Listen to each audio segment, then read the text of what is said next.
PV Anwar MLA സ്ഥാനം രാജിവെച്ചതോടെ നിലമ്പൂരിൽ ഉപതിരഞ്ഞെടുപ്പിന് കളമൊരുങ്ങിയിരിക്കുകയാണ്.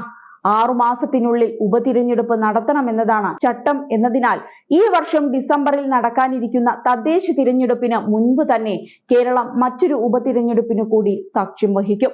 കേരളത്തിലെ നിയമസഭാ മണ്ഡലങ്ങളിൽ ഏറെ സവിശേഷതകളുള്ള മണ്ഡലമാണ് നിലമ്പൂർ. കേരളത്തിൽ MLA ആയിരിക്കെ ഒരാൾ വെടിയേറ്റ് കൊല്ലപ്പെടുന്നത് നിലമ്പൂർ മണ്ഡലത്തിലെ MLA ആയ കുഞ്ഞാലിയായിരുന്നു. മുസ്ലിം ലീഗിന്റെ ഉറച്ച കോട്ടയായ മലപ്പുറത്ത് ലീഗിന്റെ അപ്രമാദിത്വത്തെ വെല്ലുവിളിച്ച് കോൺഗ്രസ് നേതാവ് ആര്യാടൻ മുഹമ്മദിന്റെ സ്വന്തം മണ്ഡലം എന്നിങ്ങനെ നിരവധി വിശേഷണങ്ങൾക്ക് അർഹമാണ് നിലമ്പൂർ നിയോജക മണ്ഡലം. 1965 മുതലുള്ള ചരിത്രം പരിശോധിക്കുമ്പോൾ വെറും 4 തവണ മാത്രമാണ് ഇവിടെ CPM-ന് ജയിക്കാനായത്.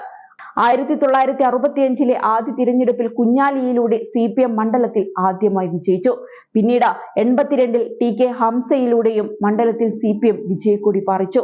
എന്നാൽ പിന്നീട് 2016 വരെ നിലമ്പൂരിൽ CPM സ്ഥാനാർത്ഥിക്ക് ജയിക്കാനായിട്ടില്ല. പിന്നീട് 7 തിരഞ്ഞെടുപ്പിൽ ആര്യാടൻ മുഹമ്മദാണ് മണ്ഡലത്തെ പ്രതിനിധീകരിച്ച് നിയമസഭയിൽ എത്തിയത്. 1977-ൽ ആദ്യമായി ആര്യാടൻ നിലമ്പൂരിൽ നിന്ന് MLA ആയി. പിന്നീട് 1987 മുതൽ 2016 വരെ നിലമ്പൂർ MLA സ്ഥാനത്ത് ആര്യാടൻ മുഹമ്മദ് തന്നെയായിരുന്നു. 2016-ൽ കേരളമാകെ ആഞ്ഞടിച്ച ഇടത് തരംഗത്തിൽ നിലമ്പൂരും CPM-നൊപ്പം നിന്നു. 47.91% വോട്ടുകൾ നേടിയാണ് അൻവർ കോൺഗ്രസ് കോട്ടയിൽ വിജയക്കൊടി പാറിച്ചത്. CPM നടത്തിയ സ്വതന്ത്ര നീക്കത്തിൽ തവനൂരിനും താനൂരിനുമൊപ്പം നിലമ്പൂരും ചുവക്കുകയായിരുന്നു. ഇത് UDF-നും മുസ്ലിം ലീഗിനും പ്രത്യേകിച്ചും വലിയ തിരിച്ചടിയായി. 2021-ൽ എന്ത് വില കൊടുത്തും മണ്ഡലം തിരിച്ചു പിടിക്കാനായിരുന്നു കോൺഗ്രസിന്റെ ശ്രമം.